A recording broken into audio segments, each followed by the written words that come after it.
ಈಗಾಗಲೇ ಕಾಲು ಪಾದ ತುಂಬಾ ನೋವು, ಕಾಲು ಊರಕ್ಕಾಗಲ್ಲ, ನಿಲ್ಲಕ್ಕಾಗಲ್ಲ, ಮಂಡಿಯಲ್ಲಿ ತುಂಬಾ ನೋವು, ಕೆಳಗೆ ಕೂತ್ಕೊಳ್ಳೋಕ್ಕಾಗಲ್ಲ, ಮಡ್ಸಕ್ಕಾಗಲ್ಲ, ಮೆಟ್ಲು ಹತ್ತಕ್ಕಾಗಲ್ಲ, ಈ ರೀತಿಯಾಗಿ ನೋವನ್ನು ಅನುಭವಿಸ್ತಾ ಇರುವವರು ಮಾಡಲೇಬಾರದಾದಂತಹ 3 ತಪ್ಪುಗಳು ಏನೇನು? ಹಾಗೆ ತೂಕ ಹಾಗಿದ್ರೆ ಕಮ್ಮಿ ಇದ್ದವರಲ್ಲಿ ನೋವಿರಲ್ವಾ? ಖಂಡಿತವಾಗಿ ಎಷ್ಟೊಂದು ಜನರಲ್ಲಿ ತೂಕ ಕಮ್ಮಿ ಆಗಿದೆ. ಆ ತೂಕ ಕಮ್ಮಿ ಆದವರಲ್ಲಿ ಸಹ ಮಂಡಿ ನೋವಿದೆ. ಯಾಕಿದೆ? ದಯವಿಟ್ಟು ನಿಮ್ಮೆಲ್ಲರಲ್ಲಿ ವಿನಂತಿ, ಆ ತಪ್ಪನ್ನ ಮಾಡಬೇಡಿ. ಅದು ನಿಮ್ಮ ಸ್ನಾಯುವನ್ನ, ಮಾಂಸಖಂಡಗಳನ್ನ ಹಾಗೂ ಸಂಧಿಯನ್ನ, ಜಾಯಿಂಟ್ಸ್ ಅನ್ನ ಇನ್ನಷ್ಟು ವಿಫಲಗೊಳಿಸುತ್ತೆ, ಇನ್ನಷ್ಟು ಅದು ಕ್ಷೀಣಿಸ್ತಾ ಬರುತ್ತೆ ಅದರ ಸಾಮರ್ಥ್ಯವನ್ನು. ಇದು ಮೊದಲನೇ ತಪ್ಪು. ಈ 3 ತಪ್ಪನ್ನ ನೀವು ಅವಾಯ್ಡ್ ಮಾಡಿದ್ದೇ ಹೌದಾದಲ್ಲಿ ಖಂಡಿತವಾಗಿ ನಿಮ್ಮ ದೇಹದ ಈ ನೋವಿನಿಂದ ನೀವು ಹೊರಬರುವಲ್ಲಿ ಸಾಧ್ಯವಾಗಿದೆ. ನಮಸ್ತೆ. ಇತ್ತೀಚಿನ ದಿನಗಳಲ್ಲಿ ಈ ಕಾಲು ನೋವು, ಗಂಟು ನೋವು, ಅದರಲ್ಲೂ ವಿಶೇಷವಾಗಿ ಮಂಡಿ ನೋವು ಅನ್ನುವಂಥದ್ದು ಸರ್ವೇ ಸಾಮಾನ್ಯವಾಗಿದೆ. ಹಾಗಿದ್ರೆ ಈ ಮಂಡಿ ನೋವು ಇರುವವರು ಏನೇನು ಮಾಡಬೇಕು ಅನ್ನೋದು ತುಂಬ ಕಡೆಯಲ್ಲಿ ನಿಮಗೆ ಮಾಹಿತಿ ಸಿಗುತ್ತೆ. ಮಾಡಲೇಬಾರದಂತಹ 3 ತಪ್ಪುಗಳು ಏನೇನು? ಸಾಮಾನ್ಯವಾಗಿ ಎಲ್ಲರೂ ಮಾಡ್ತಾ ಇರುವಂತಹ, ಆದರೆ ಮಂಡಿ ನೋವಿನಿಂದ ಬಳಲ್ತಾ ಇರುವವರು ಮಾಡಲೇಬಾರದಾದಂತಹ ಈ 3 ವಿಷಯಗಳು ಯಾವುದು ಅನ್ನೋದರ ಬಗ್ಗೆ ಇವತ್ತಿನ ಈ ಒಂದು ವಿಡಿಯೋದಲ್ಲಿ ನಾವು ತಿಳಿದುಕೊಳ್ಳೋಣ.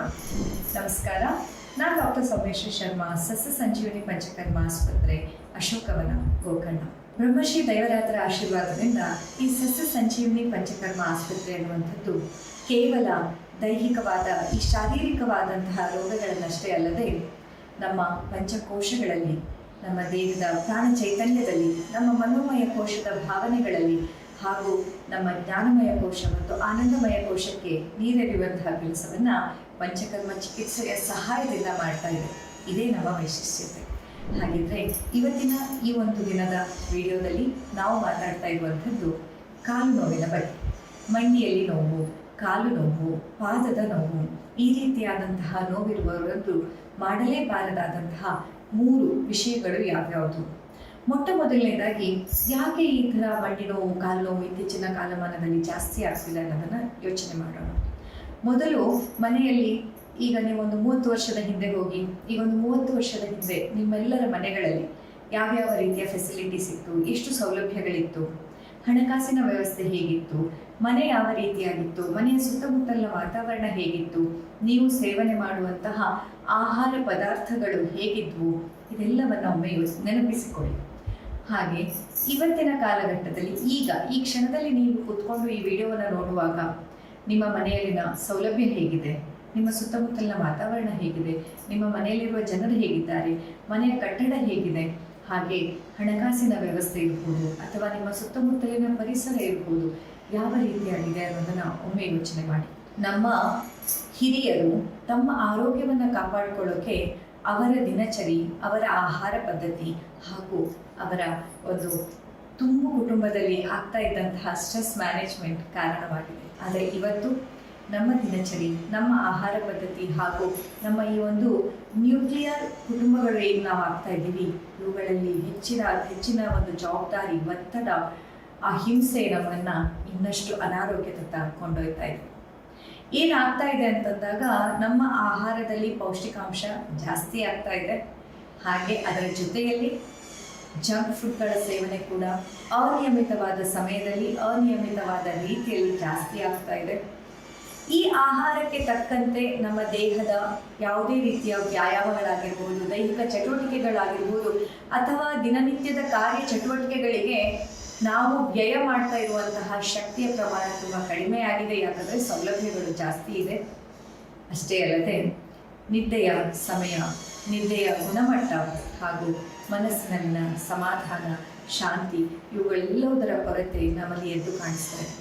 ಸೊ ಈ ಕಾರಣದಿಂದಾಗಿ ನಮ್ಮ ಭಾರತ ದೇಶದಲ್ಲಿ, ಇವನ್ ಜಾಗತಿಕವಾಗಿಯೂ ಹೌದು, ಅದರಲ್ಲಿಯೂ ವಿಶೇಷವಾಗಿ ನಮ್ಮ ಭಾರತದಲ್ಲಿ ಒಬೇಸಿಟಿ ಅಥವಾ ಕೊಬ್ಬು, ನಮ್ಮ ದೇಹದ ತೂಕದಲ್ಲಿ ಹೆಚ್ಚಳ ಆಗುವಂತಹ ಸಮಸ್ಯೆ ದಿನದಿಂದ ದಿನಕ್ಕೆ ಜಾಸ್ತಿ ಆಗ್ತಾ ಇದೆ.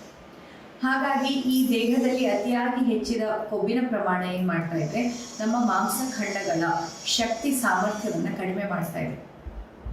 ಗಂಟು ನೋವು ಅಂತ ಬಂದಾಗ, ಅದರಲ್ಲೂ ಮಂಡಿ ನೋವು ಅಥವಾ ಪಾದ ನೋವು ಅಂತ ಬಂದಾಗ, ಇವು ಮುಖ್ಯವಾಗಿ ನಮ್ಮ ದೇಹದ ತೂಕವನ್ನು ಹೊರುವಂತಹ ವೇಟ್ ಬೇರಿಂಗ್ ಜಾಯಿಂಟ್ಸ್ ಅಂತ ಹೇಳ್ತೀವಿ. ನಮ್ಮ ದೇಹದ ತೂಕವನ್ನು ಹೊರುವಂತಹ ಸಂಧಿಗಳು ಇವು. ಇವುಗಳ ಮೇಲೆ ಒತ್ತಡ ಜಾಸ್ತಿ ಆಗ್ತಾ ಇದೆ, ಕೊಬ್ಬಿನ ತೂಕ ಜಾಸ್ತಿ ಆಗ್ತಾ ಇದೆ. ಅಷ್ಟೇ ಅಲ್ಲದೆ ಮಾಂಸ ಖಂಡದ ಸಾಮರ್ಥ್ಯ, ಸ್ನಾಯು ತಂತುಗಳ ಸಾಮರ್ಥ್ಯ ಕಡಿಮೆ ಆಗ್ತಾ ಇದೆ. ಈ ಕಾರಣದಿಂದಾಗಿ ನಮ್ಮಲ್ಲಿ ಹೆಚ್ಚಿನ ಪ್ರಮಾಣದಲ್ಲಿ ಮಂಡಿಯ ನೋವು, ಕಾಲು ನೋವು, ಪಾದ ನೋವು ಈ ರೀತಿಯ ಸಮಸ್ಯೆ ನೋಡ್ಲಿಕ್ಕೆ ಆಗ್ತಾ ಇದೆ. ಹಾಗೆಯೇ ತೂಕ ಹಾಗಿದ್ರೆ ಕಮ್ಮಿ ಇದ್ದವರಲ್ಲಿ ನೋವಿರಲ್ವಾ? ಖಂಡಿತವಾಗಿ ಎಷ್ಟೊಂದು ಜನರಲ್ಲಿ ತೂಕ ಕಮ್ಮಿ ಆಗಿದೆ. ಆ ತೂಕ ಕಮ್ಮಿ ಆದವರಲ್ಲಿ ಸಹ ಮಂಡಿ ನೋವಿದೆ. ಯಾಕಿದೆ? ಯಾಕಂದ್ರೆ ಇಲ್ಲಿ ಕೇವಲ ಕೊಬ್ಬು ಜಾಸ್ತಿ, ಕೊಬ್ಬು ಕಡಿಮೆ ಅನ್ನೋದು ನಿಮ್ಮ ನೋವಿನ ಹೆಚ್ಚು ಅಥವಾ ಕಮ್ಮಿ ಮಾಡೋದ್ರ ಮೇಲೆ ವರ್ಕ್ ಮಾಡಲ್ಲ. ಇಲ್ಲಿ ವಿಷಯ ಏನಂತಂದ್ರೆ ಅವರ ಮಾಂಸಖಂಡಗಳು, ಸ್ನಾಯುತಂತುಗಳು ಹಾಗೂ ಮೂಳೆ ಎಷ್ಟರ ಮಟ್ಟಿಗೆ ಶಕ್ತಿಯನ್ನು ಹೊಂದಿದೆ ಅಂತ. ಆಯುರ್ವೇದದ ಪ್ರಕಾರ ಹೇಳೋದಾದ್ರೆ ರಸ, ರಕ್ತ, ಮಾಂಸ, ಮೇಧ, ಅಸ್ಥಿ, ಮಜ್ಜ, ಶುಕ್ರ ಅಂತ ಸಪ್ತ ಧಾತುಗಳು ನಮ್ಮ ದೇಹದಲ್ಲಿರುವಂಥದ್ದು. ಅಸ್ಥಿ ಧಾತು ಅಂತ ಅಂದ್ರೆ ಮೂಳೆಗಳು ಸ್ಟ್ರಾಂಗ್ ಆಗಿರ್ಬೇಕಂದಾಗ ನಿಮ್ಮ ರಸಧಾತು, ರಕ್ತಧಾತು, ಮಾಂಸಧಾತು, ಮೇಧೋಧಾತು ಈ ಎಲ್ಲ ಧಾತುಗಳು ಕೂಡ ಸ್ಟ್ರಾಂಗ್ ಆಗಿರ್ಬೇಕು. ರಸಧಾತು ಚೆನ್ನಾಗಿರ್ಬೇಕು ಅಂದ್ರೆ ನಿಮ್ಮ ಅಗ್ನಿ ಚೆನ್ನಾಗಿರ್ಬೇಕು. ನಿಮ್ಮ ಜಾಠರಾಗ್ನಿ, ನಿಮ್ಮ ದೇಹದಲ್ಲಿನ ಪಂಚಮಹಾಭೂತಗಳ ಭೂತಾಗ್ನಿ ಹಾಗೂ ಸಪ್ತಧಾತುಗಳಲ್ಲಿನ ಧಾತ್ವಾಗ್ನಿ, ಈ 13 ಅಗ್ನಿಗಳು ಚೆನ್ನಾಗಿ ಕಾರ್ಯನಿರ್ವಹಣೆ ಮಾಡ್ತಾ ಇದ್ರೆ ನೀವು ಸೇವನೆ ಮಾಡಿದಂಥ ಔಷಧಿ ಆಗಿರ್ಬೋದು, ಆಹಾರವಾಗಿರ್ಬೋದು, ಅದು ರಸಧಾತುವಾಗಿ ಪರಿವರ್ತನೆ ಆಗುತ್ತೆ. ಸಮರ್ಥವಾಗಿ ರಸದಿಂದ ರಕ್ತವಾಗಿ, ರಕ್ತದಿಂದ ಮಾಂಸವಾಗಿ, ಮಾಂಸದಿಂದ ಮೇಧವಾಗಿ, ಮೇಧದಿಂದ ಮುಂದಿನ ಎಲ್ಲ ಧಾತುಗಳಿಗೆ ಅದು ಸರಬರಾಜನ್ನ ಮಾಡಿ. ಆದರೆ ನಮ್ಮಲ್ಲಿ ಅಗ್ನಿಯ ದೃಷ್ಟಿ ಇರೋದ್ರಿಂದ ಅಗ್ನಿಯಲ್ಲಿ ಆಗ್ತಾ ಇರುವಂತಹ ವಿಷಮತೆಯಿಂದಾಗಿ ದೇಹದಲ್ಲಿ ನೀವು ತಿನ್ನಂಥ ಆಹಾರವೇ ಆಗಿರ್ಬೋದು ಅಥವಾ ಔಷಧಿಯೇ ಆಗಿರ್ಬೋದು, ಅದು ಸರಿಯಾದ ಚಯಾಪಚಯ ಕ್ರಿಯೆಗೆ ಒಳಪಡುವಂತಹ ಸಾಮರ್ಥ್ಯವನ್ನು ಹೊಂದಿಲ್ಲ. ಹಾಗಾಗಿ ನೋವುಗಳು, ಮೂಳೆಗಳಲ್ಲಿ ಒಂದು ವಿಫಲತೆ ಅಥವಾ ಮೂಳೆಗಳಲ್ಲಿ ಸಾಮರ್ಥ್ಯ ಇಲ್ಲದೆ ಇರುವುದು, ಮಾಂಸಖಂಡಗಳು ಜರ್ಜರಿತವಾಗ್ತಾ ಇರುವಂಥದ್ದು ದೇಹದ ನೋವಿಗೆ ಹೆಚ್ಚಿನ ಕಾರಣವಾಗಿದೆ. ಹಾಗಿದ್ರೆ ಈಗಾಗಲೇ ನೋವು ಬಂದು ಹೋಗಿದೆ, ಈಗಾಗಲೇ ಪಾದ ತುಂಬಾ ನೋವು, ಕಾಲು ಊರಕ್ಕಾಗಲ್ಲ, ನಿಲ್ಲಕ್ಕಾಗಲ್ಲ, ಮಂಡಿಯಲ್ಲಿ ತುಂಬಾ ನೋವು, ಕೆಳಗೆ ಕೂತ್ಕೊಳ್ಳೋಕ್ಕಾಗಲ್ಲ, ಮಡ್ಸಕ್ಕಾಗಲ್ಲ, ಮೆಟ್ಲು ಹತ್ತಕ್ಕಾಗಲ್ಲ, ಈ ರೀತಿಯಾಗಿ ನೋವನ್ನು ಅನುಭವಿಸ್ತಾ ಇರುವವರು ಮಾಡಲೇಬಾರದಾದಂತಹ 3 ತಪ್ಪುಗಳು ಏನೇನು ಅದನ್ನ ಇವತ್ತು ನಾವು ತಿಳ್ಕೊಳ್ಳೋಣ. ಮೊಟ್ಟ ಮೊದಲನೆಯ ತಪ್ಪು ಅಂತಂದ್ರೆ ಮಂಡಿ ನೋವು ಶುರು ಆದ ಮೇಲೆ ಅಥವಾ ನೋವು ದೇಹದಲ್ಲಿ ಕಾಣಿಸ್ಲಿಕ್ಕೆ ಶುರು ಆದ ಮೇಲೆ ವ್ಯಾಯಾಮ ಮಾಡಲಿಕ್ಕೆ ಅಥವಾ ವಜ್ರಾಸನ ಮಾಡ್ತೀನಿ, ಮಂಡಿಯನ್ನು ಮಡಿಸಿ ಮಾಡ್ಕೊಳ್ಳೋ ಆಸನವನ್ನ ಮಾಡ್ತೀನಿ, ನೆಲಕ್ಕೆ ಕೂತು ಪ್ರಾಣಾಯಾಮವನ್ನ ಮಾಡ್ತೇನೆ, ನೆಲಕ್ಕೆ ಕೂತು ಧ್ಯಾನಕ್ಕೆ ಕೂತ್ಕೊಳ್ತೇನೆ, ಈ ರೀತಿಯಾಗಿ ನಮ್ಮ ದೇಹಕ್ಕೆ ಹಿಂಸೆ ಆಗ್ತಾ ಇದ್ರೂ ಸಹ ಮತ್ತೆ ಒತ್ತಾಯ ಪೂರ್ವಕವಾಗಿ ಮಂಡಿಯನ್ನ ಮಡಿಸಿ ಮಾಡುವಂತಹ ವ್ಯಾಯಾಮ ಇರ್ಬೋದು, ಅಥವಾ ದಿನಕ್ಕೆ 5, 6, 7, 8 ಕಿಲೋಮೀಟರ್ ವಾಕಿಂಗ್ ಹೋಗೋದಾಗಿರ್ಬೋದು, ಅಥವಾ 5 ಫ್ಲೋರ್ ಇದ್ರೂ ಸರಿ, ನನಗೆ ಮಂಡಿ ನೋವು ಬರ್ತಾ ಇದೆ, ತೂಕ ಜಾಸ್ತಿ ಆಗಿದೆ, ಸೊ ಬಹುಶಃ ತೂಕ ಜಾಸ್ತಿಯಾಗಿ ಮಂಡಿ ನೋವು ಬಂದಿದೆ, ನಾನೀಗ ತೂಕ ಇಳಿಸ್ಕೊಳ್ಬೇಕು ಅನ್ನುವ ಆತುರತೆಯಿಂದ ಎವ್ರಿ ಡೇ 8ನೇ ಫ್ಲೋರಲ್ಲಿ ಮನೆ ಇದ್ರೂ ಸರಿ, ನಾನು 8 ಫ್ಲೋರನ್ನು ಮೆಟ್ಲು ಹತ್ತೇ ಹೋಗ್ತೀನಿ, ಮೆಟ್ಲು ಹತ್ತಿಯೇ ಬರ್ತೀನಿ, ಈ ರೀತಿಯಾಗಿ ಆತುರತೆಗೆ ಒಳಪಟ್ಟು ನೋವು ಬಂತು ಅಂದ ತಕ್ಷಣ ಆತಂಕಕ್ಕೊಳಗಾಗಿ, ಗಾಬರಿಗೊಳಗಾಗಿ ನೀವೇನಾದ್ರೂ ನಿಮ್ಮ ದೇಹದ ಚಟುವಟಿಕೆಗಳಲ್ಲಿ ತ್ವರಿತವಾಗಿ ನೋವಿಂದ ನಾನು ಮುಕ್ತಿ ಪಡಬೇಕು ಅಂತ ನೋವು ಬಂದ ಮೇಲೆ ಆಸನ ಅಭ್ಯಾಸ, ನೋವು ಬಂದ ಮೇಲೆ ಮೆಟ್ಲು ಹತ್ತಿ ಇಳಿಯೋದು, ನೋವು ಬಂದ ಮೇಲೆ ವಾಕಿಂಗ್ ಅನ್ನ ಜಾಸ್ತಿ ಮಾಡೋದು, ಈ ತರ ಏನಾದ್ರೂ ತಪ್ಪನ್ನ ಮಾಡ್ತಾ ಇದ್ರೆ ದಯವಿಟ್ಟು ಇವತ್ತೇ ಆ ತಪ್ಪನ್ನ ನಿಲ್ಲಿಸಿ. ಯಾರ್ಯಾರಿಗೆ ಇನ್ನು ನೋವು ಬಂದಿಲ್ಲ ಈ ವಿಡಿಯೋನ ನೋಡ್ತಾ ಇದ್ದೀರಾ, ದಯವಿಟ್ಟು ಈಗ ಸ್ಟಾರ್ಟ್ ಮಾಡಿ, ಇವತ್ತಿಂದನೇ ವ್ಯಾಯಾಮ ಸ್ಟಾರ್ಟ್ ಮಾಡಿ, ಇವತ್ತಿಂದ ಮೆಟ್ಲುಗಳನ್ನ ಬಳಸಲಿಕ್ಕೆ ಸ್ಟಾರ್ಟ್ ಮಾಡಿ, ಇವತ್ತಿಂದ ಪ್ರತಿನಿತ್ಯ ವಾಕಿಂಗ್ ಅನ್ನ ಹೋಗಿ. ಆದ್ರೆ ಈಗಾಗಲೇ ಮಂಡಿ ನೋವು, ಪಾದ ನೋವು, ಕಾಲುಗಳಲ್ಲಿ ನೋವು ಬಂದಿದೆ ಅಂತಂದ್ರೆ ದಯವಿಟ್ಟು ಈಗಾಗಲೇ ನೋವಲ್ಲಿರುವಂತಹ ನಿಮ್ಮ ಕಾಲಿಗೆ ಇನ್ನಷ್ಟು ನೋವನ್ನ ಕೊಡಬೇಡಿ. ಕಾಲಿನ ಮಂಡಿಯನ್ನ ಬಿಟ್ಟು ಬೇರೆ ಅಂಗಾಂಗಗಳಿಗೆ ಲೂಸನಿಂಗ್ ಎಕ್ಸಸೈಸಸ್ ಅನ್ನ, ಆ ಒಂದು ವ್ಯಾಯಾಮವನ್ನ ನೀವು ಕೊಡಿ, ಲಘು ವ್ಯಾಯಾಮವನ್ನ ಕೊಡಿ. ಹಾಗೇನೆ ಕಾಲಿನ ನೋವು ಕಮ್ಮಿ ಆಗ್ಬೇಕು ಅಂತಂದ್ರೆ ತೊಡೆ ಹಾಗೂ ಕಾಫ್ ಮಸಲ್ಲಿಗೆ ಸ್ಟ್ರೆಚ್ ಅನ್ನ ಕೊಡುವಂತಹ ವ್ಯಾಯಾಮ ಮಾಡಬೇಕು. ಇಲ್ಲಿ ಓಡುವಂತಹ, ಜಿಗಿಯುವಂತಹ, ಮೆಟ್ಲು ಹತ್ತುವಂತಹ, ವಾಕಿಂಗ್ ಮಾಡುವಂತಹ ವ್ಯಾಯಾಮಗಳಿಗಿಂತಲೂ ಮ್ಯಾಟ್ನ ಮೇಲೆ ಮಲಗಿ ಮಾಡುವಂತಹ ತೊಡೆಯ ಮಾಂಸಖಂಡಗಳನ್ನ ಸ್ಟ್ರೆಂಥನಿಂಗ್ ಮಾಡುವಂತಹ, ನಿಮ್ಮ ತೊಡೆಯಲ್ಲಿನ ಮಾಂಸಖಂಡಕ್ಕೆ ಶಕ್ತಿಯನ್ನು ಕೊಡುವಂತಹ ವ್ಯಾಯಾಮವನ್ನ ಪ್ರತಿನಿತ್ಯ ಮಾಡಬೇಕು. ಹೊರತಾಗಿ ಮಂಡಿಯನ್ನ ಮಡಿಸಿ ಕೆಳಗೆ ಕೂತ್ಕೊಳ್ಳುವಂಥದ್ದು, ಈಗ ಕೂತ್ಕೊಳ್ದಿದ್ರೆ ಹಿಡಿದು ಹೋಗ್ಬಿಡತ್ತೆ, ಈಗ ನೋವಂತ ನೀನು ನಡೆದಾಡ್ದಿದ್ರೆ ಆಮೇಲೆ ನಡೆಯಕ್ಕೆ ಆಗಲ್ಲ. ಈಗ ನೀನು ಕೆಳಗೆ ಕೂತ್ಕೊಂಡಿಲ್ಲ ಅಂತಂದ್ರೆ ಕಾಲು ಹಿಡಿದೋಗ್ಬಿಡತ್ತೆ. ಈ ರೀತಿಯಾದ ಏನಾದ್ರೂ ಭಾವನೆಯಿಂದ, ಆತುರತೆಯಿಂದ ನೀವು ನಿಮ್ಮ ದೇಹಕ್ಕೆ ಇನ್ನಷ್ಟು ಹಿಂಸೆಯನ್ನ ಕೊಡ್ತಾ ಇದ್ರೆ ದಯವಿಟ್ಟು ನಿಮ್ಮೆಲ್ಲರಲ್ಲಿ ವಿನಂತಿ, ಆ ತಪ್ಪನ್ನ ಮಾಡಬೇಡಿ. ಅದು ನಿಮ್ಮ ಸ್ನಾಯುವನ್ನ, ಮಾಂಸಖಂಡಗಳನ್ನ ಹಾಗೂ ಸಂಧಿಯನ್ನ, ಜಾಯಿಂಟ್ಸ್ ಅನ್ನ ಇನ್ನಷ್ಟು ವಿಫಲಗೊಳಿಸುತ್ತೆ, ಇನ್ನಷ್ಟು ಅದು ಕ್ಷೀಣಿಸ್ತಾ ಬರುತ್ತೆ ಅದರ ಸಾಮರ್ಥ್ಯವನ್ನು. ಇದು ಮೊದಲನೇ ತಪ್ಪು. ಈ ತಪ್ಪನ್ನ ಈಗಾಗಲೇ ನೋವಿರುವವರು ಯಾರೂ ಸಹ ಮಾಡಲಿಕ್ಕೆ ಹೋಗಬಾರ್ದು. ಎರಡನೆಯ ತಪ್ಪು ಏನಂತಂದ್ರೆ ಅತಿಯಾದ ಪ್ರಮಾಣದಲ್ಲಿ ನಿದ್ದೆಗೆಡುವಂಥದ್ದು. ಹೌದು, ನಿದ್ದೆಗೂ ಇಲ್ಲಿಗೂ ಎತ್ತನ ಸಂಬಂಧ, ತುಂಬಾ ಸಂಬಂಧ ಇದೆ. ನಿದ್ದೆ ಸರಿಯಾಗಿ ಆಗಿಲ್ಲ ಅಂತಂದ್ರೆ ನಮ್ಮ ಚಯಾಪಚಯ ಕ್ರಿಯೆಗಳು ಹಾಳಾಗತ್ತೆ. ಚಯಾಪಚಯ ಕ್ರಿಯೆಗಳು ಹಾಳಾದ್ರೆ ನೀವೇನೇ ಔಷಧಿಯನ್ನು ತೆಗೆದುಕೊಂಡ್ರು, ಎಷ್ಟೇ ಆಹಾರ ಬದಲಾವಣೆಯನ್ನು ಮಾಡಿದ್ರು ಆ ಆಹಾರ ನಿಮ್ಮ ದೇಹದ ಅಂಶವಾಗಿ ಬದಲಾವಣೆ ಆಗೋದಿಲ್ಲ. ಹಾಗಾಗಿ ಈಗಾಗಲೇ ಕಾಲು ನೋವು ಬಂದವರು, ನೀವೇನಾದ್ರೂ ನೈಟ್ ಶಿಫ್ಟ್ ಅಲ್ಲಿ ವರ್ಕ್ ಮಾಡ್ತಾ ಇದ್ರೆ ದಯವಿಟ್ಟು ಆ ಶಿಫ್ಟ್ ಅನ್ನು ಬದಲಾಯಿಸಿಕೊಳ್ಳುವ ಪ್ರಯತ್ನ ಅಥವಾ ಕಂಪನಿಯನ್ನು ಬದಲಾಯಿಸೋ ಪ್ರಯತ್ನವನ್ನ ಮಾಡಿ. ಸಾಧ್ಯವಾದಷ್ಟು ಮಟ್ಟಿಗೆ ಯಾರಿಗೆ ಅವಕ್ಕೆ ನೈಟ್ ಶಿಫ್ಟ್ ಇಲ್ಲ ಆದ್ರೂ ನಾನು ದಿನ ರಾತ್ರಿ 11ಕ್ಕೆ ಮಲಗ್ತೀನಿ, 12ಕ್ಕೆ ಮಲಗ್ತೀನಿ, 1 ಗಂಟೆ ಮಲಗ್ತೀನಿ ಅನ್ನೋರು ದಯವಿಟ್ಟು ಅರ್ಥ ಮಾಡ್ಕೊಳ್ಳಿ. ರಾತ್ರಿಯ ಸಮಯದ ನಿದ್ದೆ ಮಾತ್ರ ನಿಮ್ಮ ಈ ಗಂಟುಗಳನ್ನ ರಿಪೇರ್ ಮಾಡಬಲ್ಲದು. ಹಗಲಿನಲ್ಲಿ ನಿದ್ದೆ ಮಾಡಿ ಸರಿ ಮಾಡ್ಕೋತೀನಿ ಅಂದ್ರೆ ಆಗಲ್ಲ. ಹಗಲಿನಲ್ಲಿ ಮೆಟಬಾಲಿಸಮ್ ವರ್ಕ್ ಇರುತ್ತೆ ನಮ್ಮ ದೇಹಕ್ಕೆ, ರಿಪೇರ್ ವರ್ಕ್ ಮಾಡೋಕ್ಕಾಗಲ್ಲ. ರಾತ್ರಿಯ ಸಮಯದ ನಿದ್ದೆ, ಅದರಲ್ಲೂ ಸುಮಾರಾಗಿ ರಾತ್ರಿ ಒಂದು 10 ಗಂಟೆಯಿಂದ ಬೆಳಗ್ಗೆ 2 ಗಂಟೆಯ ಮಧ್ಯದ ನಿದ್ದೆ ಇದೆಯಲ್ಲ, ಈ ನಿದ್ದೆ ನಮ್ಮ ದೇಹಕ್ಕೆ ಅತ್ಯಂತ ಪ್ರಮುಖವಾಗಿ ಬೇಕಾದಂಥದ್ದು.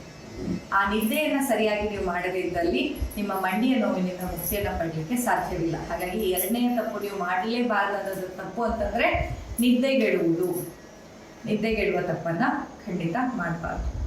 ಇನ್ನು ಮೂರನೆಯ ತಪ್ಪು ಅಂತಂದ್ರೆ ಆಹಾರದಲ್ಲಿ ನಾನು ಹುಷಾರಾಗ್ಬಿಡ್ಬೇಕು ಅನ್ನುವಂತಹ ಭರದಲ್ಲಿ ಎಲ್ಲಾ ರೀತಿಯ ಅಕ್ಕಿಯನ್ನ ಬಿಟ್ಟೆ, ಇನ್ನೊಂದನ್ನ ಬಿಟ್ಟೆ, ನಾನು ತೂಕನೂ ಕಮ್ಮಿ ಮಾಡಬೇಕು, ನೋವು ಕಮ್ಮಿ ಮಾಡ್ಕೊಳ್ಬೇಕು ಅಂತ ಅದೆಲ್ಲವನ್ನ ಬಿಟ್ಟು ಜಾಸ್ತಿ ಪ್ರಮಾಣದಲ್ಲಿ ಗಡ್ಡೆ, ಗೆಣಸು, ಹಸಿ ತರಕಾರಿ, ಸಲಾಡ್ಸ್ಗಳು ಇದನ್ನ ಅತಿಯಾಗಿ ನೀವೇನಾದ್ರೂ ಸೇವನೆ ಮಾಡ್ತಾ ಇದ್ರೆ ದಯವಿಟ್ಟು ಆ ಒಂದು ಪದ್ಧತಿಯನ್ನ ನಿಲ್ಲಿಸಿ. ಯಾಕೆ ಅಂತಂದ್ರೆ ಈಗಾಗಲೇ ನಿಮ್ಮಲ್ಲಿ ಅಗ್ನಿದೃಷ್ಟಿ ಆಗಿರುತ್ತೆ. ಅಗ್ನಿದೃಷ್ಟಿಯ ಕಾರಣದಿಂದಾಗಿ ಧಾತುಗಳಲ್ಲಿ ಕ್ಷೀಣತೆ ಆಗಿರುತ್ತೆ, ದೇಹದಲ್ಲಿ ವಾತ ವೃದ್ಧಿ ಆಗಿರುತ್ತೆ, ನೋವಿದೆ ಅಂತ ಅಂದಾಗ ಅಂಥದ್ರಲ್ಲಿ ನೀವು ಮತ್ತೆ ಒಂದಿಷ್ಟು ಹಸಿ ತರಕಾರಿಯನ್ನ ತಿನ್ನೋದು ಅಥವಾ ತುಂಬಾ ಗಡ್ಡೆ, ಗೆಣಸು, ಕಾಳುಗಳು, ಪ್ರೋಟೀನ್ ಅನ್ನುವ ಹೆಸರಲ್ಲಿ ತುಂಬಾ ಮೊಳಕೆ ಕಾಳುಗಳನ್ನ, ಕಾಬೂಲ್ ಕಡಲೆ ಇರಬಹುದು, ಬೇರೆ ಬೇರೆ ರೀತಿಯ ಬೇಳೆ ಕಾಳುಗಳನ್ನ ಹೆಚ್ಚಿನ ಪ್ರಮಾಣದಲ್ಲಿ ಸಲಾಡ್ ಎಲ್ಲ ಮಾಡ್ಕೊಂಡು ನೀವು ತಿಂತಾ ಇದ್ದೀರಾ. ಎಲ್ಲೋ ಒಂದು ಕಡೆಯಲ್ಲಿ ಕಾಳುಗಳು ಪ್ರೋಟೀನ್ ಜಾಸ್ತಿ ಕೊಟ್ಟರೆ ನನ್ನ ದೇಹದ ನೋವು ಕಮ್ಮಿ ಆಗತ್ತೆ ಅನ್ನೋ ಆತುರತೆಯಲ್ಲಿ ಅತಿ ಹೆಚ್ಚಿನ ಪ್ರಮಾಣದಲ್ಲಿ ಕಾಳುಗಳ ಸೇವನೆ, ಹಸಿಯಾದ ತರಕಾರಿಗಳ ಸೇವನೆ, ಗಡ್ಡೆ ಗೆಣಸುಗಳಂತಹ ಈ ನವಿಲ್ಕೋಸು, ನ್ಯೂಕೋಲ್ ಅಂತಾರೆ ಅಥವಾ ನವಿಲ್ಕೋಸು, ಗಡ್ಡೆಕೋಸು ಅಂತಾರೆ, ಇಂತಹ ಎಲ್ಲ ಪದಾರ್ಥಗಳ ಸೇವನೆ ಅತಿಯಾಗಿ ಮಾಡ್ತಾ ಇದ್ರೆ ದಯವಿಟ್ಟು ಈ ತಪ್ಪನ್ನ ಮಾಡಬೇಡಿ. ಈ 3 ತಪ್ಪನ್ನ ನೀವು ಅವಾಯ್ಡ್ ಮಾಡಿದ್ದೇ ಹೌದಾದಲ್ಲಿ ಖಂಡಿತವಾಗಿ ನಿಮ್ಮ ದೇಹದ ಈ ನೋವಿನಿಂದ ನೀವು ಹೊರಬರುವಲ್ಲಿ ಸಾಧ್ಯವಾಗುತ್ತೆ. ಇದರ ಜೊತೆಯಲ್ಲಿ ಪಂಚಕರ್ಮದಲ್ಲಿ ಬಸ್ತಿ ಚಿಕಿತ್ಸೆ ಹಾಗೂ ಕೋಶ ಕ್ಲೆನ್ಸಿಂಗ್ ಅನ್ನು ನಾವಿಲ್ಲಿ ಸಸ್ಯ ಸಂಜೀವಿನಿಯಲ್ಲಿ ಕೋಶಗಳ ಕ್ಲೆನ್ಸಿಂಗ್ ನ ಜೊತೆಯಲ್ಲಿ ಪಂಚಕರ್ಮವನ್ನು ಮಾಡ್ತೀವಿ. ಬರೀ ಪಂಚಕರ್ಮ ಅಂತ ನಿಮ್ಮ ಒಂದು ಫಿಸಿಕಲ್ ಆಸ್ಪೆಕ್ಟ್ ಅನ್ನ ನಾವು ಫೋಕಸ್ ಮಾಡಿದಾಗ ಚಿಕಿತ್ಸೆ ತಗೊಂಡಾಗ ಬೆಟರ್ ಅನ್ಸುತ್ತೆ, ಮತ್ತದೇ ಕತೆ ಹೀಗೆ ಆಗ್ತಾ ಇರುತ್ತೆ. ನಿಮಗೆ ಈ ಚಕ್ರವ್ಯೂಹದಿಂದ ಹೊರಬರಬೇಕು, ಸಂಪೂರ್ಣವಾದ ಆರೋಗ್ಯವನ್ನ ಪಡೆದು ಪೂರ್ಣತೆಯತ್ತ ನೀವು ಹೆಜ್ಜೆ ಇಡಬೇಕು ಅಂತಂದ್ರೆ ಪಂಚಕರ್ಮದ ಜೊತೆಯಲ್ಲಿ ಕೋಶ ಕ್ಲೆನ್ಸಿಂಗ್ ಕೂಡ ತುಂಬಾ ಅಗತ್ಯವಾಗಿ ಬೇಕಾಗಿರುತ್ತೆ. ಸೊ ಆ ರೀತಿ ಏನಾದರೂ ಚಿಕಿತ್ಸೆ ನಿಮಗೂ ಅಗತ್ಯ ಇದ್ದಲ್ಲಿ ನೀವು ನಮ್ಮ ಪಂಚಕರ್ಮ ಆಸ್ಪತ್ರೆಯನ್ನ ಸಂಪರ್ಕಿಸಬಹುದು. ಹಾಗೆ ಅಲ್ಲದೆ ನಮ್ಮೊಟ್ಟಿಗೆ ನೀವು ಚೆಕಪ್ ಮಾಡಿಸ್ಕೊಂಡು ಔಷಧಿಯನ್ನು ಪಡ್ಕೊಳ್ತೀರಾ ಅಂತಂದ್ರೆ ಇಲ್ಲಿಯೇ ನಮ್ಮಲ್ಲಿಯೇ ಬೆಳೆದಂತಹ ಔಷಧಿ ಸಸ್ಯಗಳಿಂದ ಯಾವುದೇ ರೀತಿಯ ಕೆಮಿಕಲ್ ಹಾಕದೆ, ಯಾವ ಪ್ರಿಸರ್ವೇಟಿವ್ ಇಲ್ಲ, ಬೈಂಡಿಂಗ್ ಏಜೆಂಟ್ಸ್ಗಳಿಲ್ಲ, ಯಾವುದೇ ರೀತಿಯ ಒಂದು ಹೊರಗಿನ ಕೆಮಿಕಲ್ ಅನ್ನು ಹಾಕದೆ ಶುದ್ಧವಾಗಿ ಇಲ್ಲಿಯೇ ಬೆಳೆದಂತಹ ಔಷಧಿ ದ್ರವ್ಯಗಳಿಂದ ಕಸ್ಟಮೈಸ್ಡ್ ಮೆಡಿಸಿನ್ ಪ್ರಿಪರೇಷನ್ಸ್ ಅನ್ನ ನಾವಿಲ್ಲಿ ಮಾಡಿಕೊಡ್ತೇವೆ. ನೀವು ನಮ್ಮನ್ನ ಕನ್ಸಲ್ಟ್ ಮಾಡಿ ನಿಮ್ಮ ದೇಹಕ್ಕೆ ಅನುಗುಣವಾದ ಔಷಧಿಯನ್ನು ನಾವು ಸಿದ್ಧಪಡಿಸಿ ನಿಮಗೆ ಕಳಿಸಿಕೊಡುವಂತಹ ವ್ಯವಸ್ಥೆಯನ್ನ ಕೂಡ ಮಾಡಬಹುದು. ಹೀಗೆ ನಾಡಿ ಪರೀಕ್ಷೆಗಾಗಿ ಅಥವಾ ಕನ್ಸಲ್ಟೇಷನ್ಸಿಗಾಗಿ ಅಥವಾ ಪಂಚಕರ್ಮ ಚಿಕಿತ್ಸೆಗಾಗಿ ನೀವು ಆಸಕ್ತರಿದ್ದಲ್ಲಿ ನಮ್ಮ ಈ ಆಫೀಸ್ ಸಂಖ್ಯೆಯನ್ನ ತಲೆಯ ಮೇಲೆ ಬರ್ತಾ ಇರುವಂತಹ ಸಂಖ್ಯೆಯನ್ನ ನೀವು ಸಂಪರ್ಕ ಮಾಡಬಹುದು. ಹೀಗೆ ನಮ್ಮ ಎಲ್ಲಾ ಸೋಷಿಯಲ್ ಮೀಡಿಯಾ ಪೇಜಸ್ಗಳಲ್ಲಿ, ಯೂಟ್ಯೂಬಲ್ಲಿ ಹಾಗೂ ಫೇಸ್ಬುಕ್ಗಳಲ್ಲಿ ನಿಮಗೆ ಅನುಕೂಲಕರವಾದಂತಹ ಆರೋಗ್ಯ ಸಂಬಂಧಿ ಮಾಹಿತಿಯನ್ನು ನಾವು ಹಂಚಿಕೊಳ್ತಾ ಇರ್ತೇವೆ. ನೀವೇನಾದ್ರೂ ನಮ್ಮ ಚಾನೆಲ್ನ ಮೊದಲನೇ ಬಾರಿ ನೋಡ್ತಾ ಇದ್ದೀರಾ ಅಂತಂದ್ರೆ ದಯವಿಟ್ಟು ನಮ್ಮ ಚಾನೆಲ್ನ ಸಬ್ಸ್ಕ್ರೈಬ್ ಮಾಡ್ಕೊಳ್ಳಿ. ಪಕ್ಕದಲ್ಲಿ ಕಾಣ್ತಾ ಇರುವಂತಹ ಬೆಲ್ ಐಕಾನ್ ಪ್ರೆಸ್ ಮಾಡಲಿಕ್ಕೆ ಮರಿಬೇಡಿ. ಆಗ ನಾನು ಮುಂದೆ ಹಾಕಿದಂತಹ ಎಲ್ಲ ಆರೋಗ್ಯ ಸಂಬಂಧಿ ವಿಡಿಯೋಗಳ ಒಂದು ನೋಟಿಫಿಕೇಶನ್ ನಿಮಗೆ ಲಭ್ಯವಿರುತ್ತೆ. ಅಷ್ಟೇ ಅಲ್ಲದೆ ಏನಾದರೂ ನಿಮಗೆ ಈಗ ನಾನು ಕೊಟ್ಟಂಥ ಮಾಹಿತಿ ಇಷ್ಟವಾದಲ್ಲಿ ಒಂದು ಲೈಕ್ ಕೊಟ್ಟು ನಮಗೆ ಸಪೋರ್ಟ್ ಮಾಡಲಿಕ್ಕೆ ಮರಿಬೇಡಿ. ನಿಮ್ಮೆಲ್ಲ ಸ್ನೇಹಿತರಲ್ಲಿ, ನಿಮ್ಮ ಮನೆಯಲ್ಲಿನ ಹಿರಿಯರ ಜೊತೆಯಲ್ಲಿ, ಅಥವಾ ಈ ಒಂದು ಕಾಲು ನೋವಿನಿಂದ ಬಳಲ್ತಾ ಇರುವ ನಿಮ್ಮ ಸ್ನೇಹಿತರ ಜೊತೆಯಲ್ಲಿ ಈ ವಿಡಿಯೋವನ್ನು ಶೇರ್ ಮಾಡಲಿಕ್ಕೆ ಮರಿಬೇಡಿ. ಇನ್ನಷ್ಟು ಹೆಚ್ಚಿನ ಆರೋಗ್ಯ ಸಂಬಂಧಿ ಮಾಹಿತಿಯೊಂದಿಗೆ ಮತ್ತೆ ನಿಮ್ಮೆದುರು ಬರ್ತೇನೆ. ಅಲ್ಲಿಯ ತನಕ ನಮಸ್ಕಾರ.